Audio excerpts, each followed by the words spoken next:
Magandang araw po. Welcome po sa aking channel, Log9 TV. Patalasasan po, meron po ba kayong mga properties na napapabayaan or non-performing assets? Plan nyo yung ibenta, pero wala kayong oras sa pagbibenta nito. Kung ito'y pagkakatiwala nyo po sa amin, tawag lang po kayo sa aking numero, usap po tayo, gawan ko po ng video for free. Yes, libre po, wala po kayong babayaran. Tutulungan pa namin kayong mabenta ang inyong property. Kami na po bahala sa marketing, sa boosting or paid ads. Even sa tripping, hindi na po kayo mapapagod sa pag-entertain ng mga buyers. Kami na po bahala sa lahat. Tawag lang po kayo. Nandito po tayo ngayon sa Cabuyao, Laguna kung saan meron po tayong bagong video presentation, isang residential property na 2-story house. Halos bago pa po ito at ito'y fully furnished. Hindi naman po ito natirhan ni owner, gawa ng nasa Canada po sila. Kung sakali man po ang interested buyer ay nasa Canada o Amerika, mas mapapabilis po ang inyong transaksyon, gawa ng nandyan din po sila sa Canada. May lot area po ito na 250 square meters at may floor area na 160 square meters. Ito po'y titulado, buhay po ang may-ari, kaya wala po kayong maging problema sa documentation o sa transfer ng title. Modern design na po ito at nakabakod na po buong property. May landscape na rin po. Ito po'y well-maintained. Kita nyo naman, napakalinis. Kaya ito'y ready for occupancy. Wala na po kayong ipapagawa dito. Meron na rin pong CCTV. Tungayan nyo po itong pasad ng bahay. Napaganda po ng disenyo.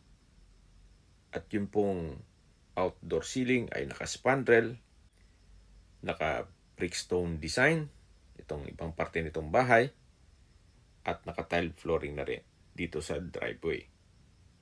Ito pong sliding glass window ay naka-security grill. Ito pong covered car garage ay kakasya isang SUV. Yan po yung balkonahe o terrace at mamaya po aakyat tayo dyan. Meron na rin pong split type aircon. Napakaganda po, napakaliwalas. Hindi lang po itong property ang maganda, kundi ang lokasyon ito. Gawa ng walking distance lang po ito sa bayan mismo ng Cabuyao, kung saan malapit po ito sa lahat. At mamaya po pag-usapan natin yan sa distance, location at travel time. And you might consider this property hindi lang sa ganda nito at sa lokasyon, kundi sa presyo. Mamaya po, pag-usapan din natin sa dulong parte nitong video. Hanggang dito po ay pinturado itong mga walls, then naka-tile flooring. Meron pong access door dito papunta sa service area. Meron din pong steel gate na papunta dito sa likod ng bahay, kung saan meron din rin pong mga tanim at may kubo. Actually, kung gusto nyo maglagay ng swimming pool, malaki pa po ang espasyo dito. Tatanggalin lang itong mga tanim. Yan po yung back view nitong bahay. At ito pong mga tanim ng kalamansi ay namumunga na. Napakataba po ng lupa. At ito naman yung kubo. At mula po dito sa kubo, meron pong setback naman dito sa side ng bahay. Then sa baba po ay meron pong storage. Po, tunghayin nyo po itong gilid at likod ng bahay. Napakaayos pa po. At babalik po tayo ulit dun sa harapan para check na natin yung loob ng bahay. Balik na po tayo dito sa harapan. Ito po yung main door. Meron pong aluminum screen door at solid wood door. Welcome po dito sa bahay ni Sir. Ito po yung living area o salas. Naka-ceiling cove design. May pin lamps, center lamps, at kumpleto na po ang gamit dito. Meron din pong 3-tonner na split type aircon. Premium tiles po ang ginamit dito sa flooring. Napakaliwalas po. Lahat pong nakikita nyong gamit ay kasama po yan. Kaya ang kulang na lang po ay kayo at ang gamit nyo once na ma-acquire nyo ito. Okay, lipat po tayo dito sa may dining area. Malaki din po ang espasyo. Premium tiles din po ang flooring. Then naka-ceiling cove design. At may pin lamps, center lamp. Then sa dulo po ay may door glass na may security grill, access papunta sa covered lanai. Yan po yung stairs, naka-wooden staircase. At matatano natin ang formal kitchen. At dito naman po yung powder room, naka-wooden door, maayos ang toilet fixtures, naka-tiled bathroom wall, at meron pong bathroom window. Lipat na po tayo dito sa formal kitchen. Meron po itong island. Then, kumpleto na rin po.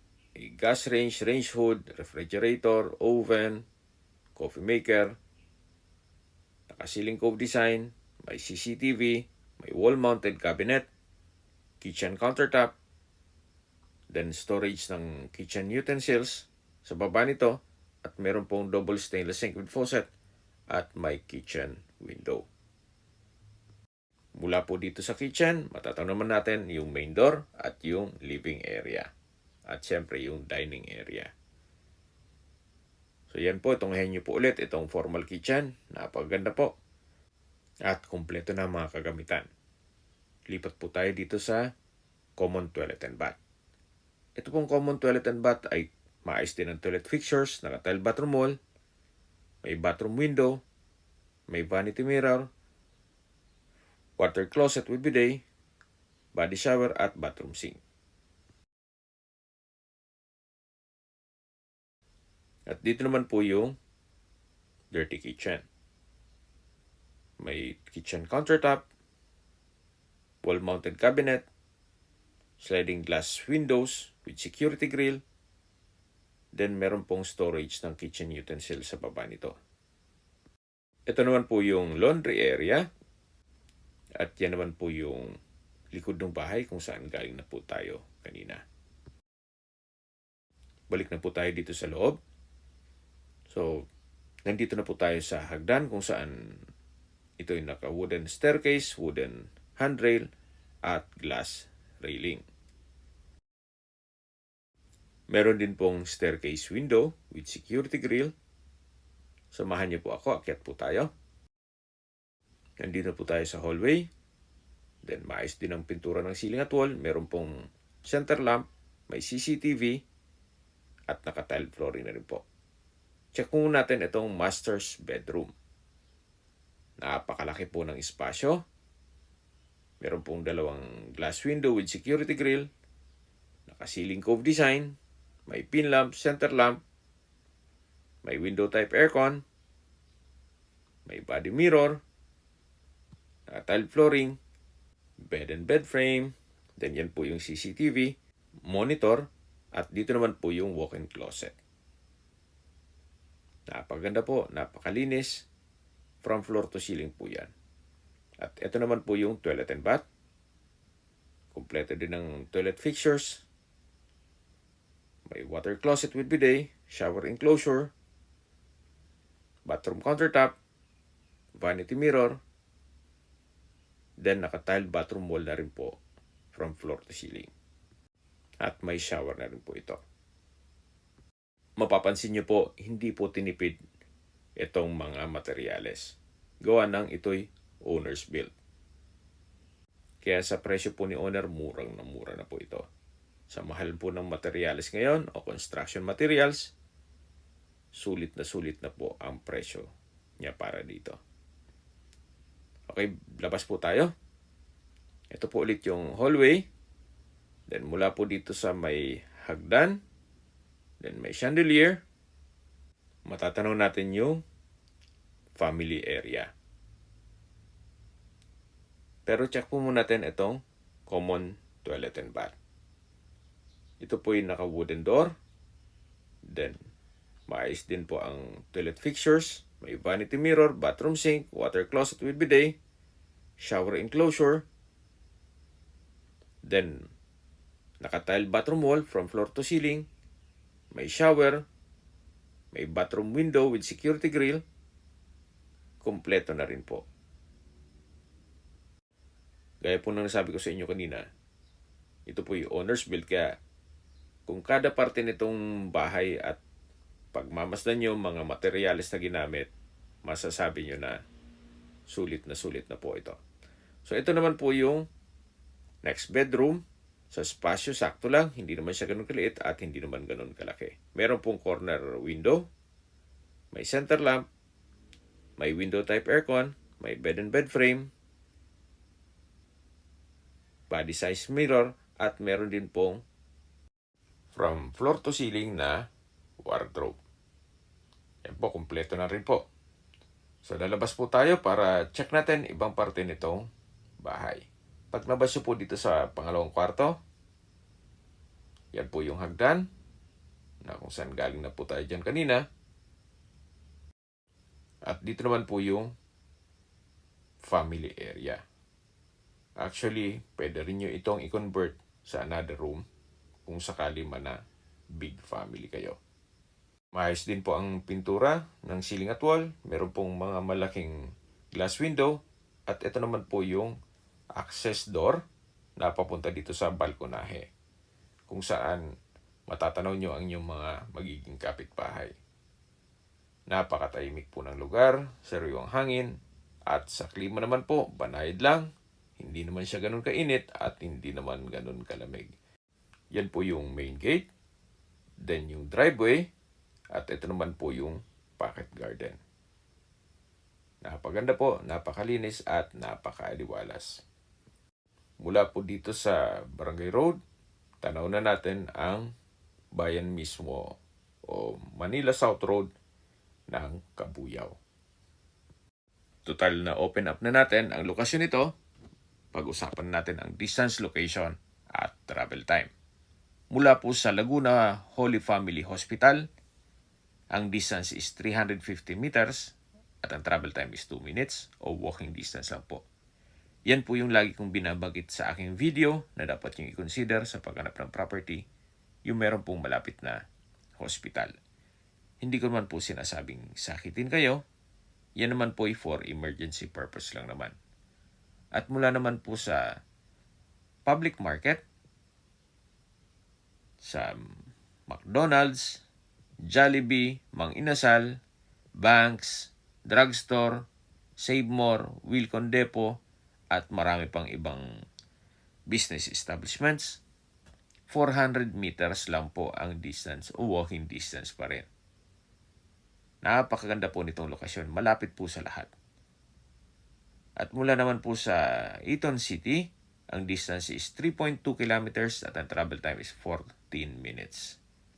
Mula naman po sa SLEX Santa Rosa exit, ang distance is 6.3 kilometers at ang travel time is 22 minutes. Mula naman po sa Manila o sa airport, ang distance is 39.5 kilometers at ang travel time is 54 minutes. Okay, nandito na po tayo sa baba nitong bahay. Yan po ulit yung living area at ito naman yung dining area. Ulitin ko po, lahat pong gamit na nakikita nyo ay kasama po yan. Ito po ay fully furnished. At dito naman yung formal kitchen. Sa mga nag-skip po ng video, summarize ko lang po.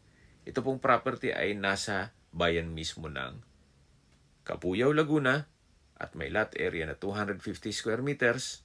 Then may floor area na 160 square meters. Ito po ay titulado, buhay po ang may-ari kaya wala po kayong magiging problema sa documentation o sa transfer ng title. Maisingit ko lang po, ito po pala yung maid's room. May aircon na rin at maayos din ang pintura ng ceiling at wall. Katabi lang nito yung common toilet and bath na naipresent ko na sa inyo kanina. Okay, sa presyo na po tayo. Sa halagang 13.8 million pesos. Opinion ko lang naman po. Fair deal na rin ito. Gawa ng quality naman po ang pagkagawa dito sa bahay. Kung susumahin nyo po ang presyo ng lupa, then yung construction cost gaya ng labor at materials, mukhang hindi naman po aabot ang inyong 13.8 million. Especially kung kasama pa yung mga kagamitan. Ito pong bahay ay halos hindi naman natirhan ni owner, gawa ng sa Canada na po sila nakatira.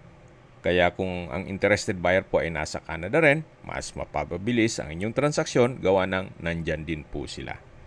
Kung may mga katanungan po kayo, tawag lang po kayo sa aking numero. At sa mga kababayan naman natin na sa ibang bansa, meron po akong Telegram. Sa mga iPhone user naman, may iMessage. Meron din pong Imo, Skype, Viber at WhatsApp. Same number lang po, 0917-316-3399. Sa mga nagtatanong naman po ng aming Facebook, meron po kaming Facebook page na Nov9TV at Facebook Reel Video. Meron din pong TikTok at Instagram. May ibang YouTube channel po kami na The Nov9TV Channel, Nov9TV Listings, Nov9TV On The Spot, at Nov9TV Updates. Sana po naibigyan nyo ang video presentation. Paki-like and subscribe na lang po sa aking channel para ma-update din po kayo sa aking future listings. Kung sakali po hanap nyo yung mas malaking sukat na lupa, meron din po kaming ibang listings na pwede nyong pagpilian. Huwag po kayong mag-atubiling tumawag sa amin, then let us know your budget para malaman namin kung anong property pwede naming alok sa inyo. Sa lahat pong viewers, subscriber at nagtiwala po sa amin, salamat po sa suporta. Ingat po kayo lagi at yung pamilya. Maraming salamat po.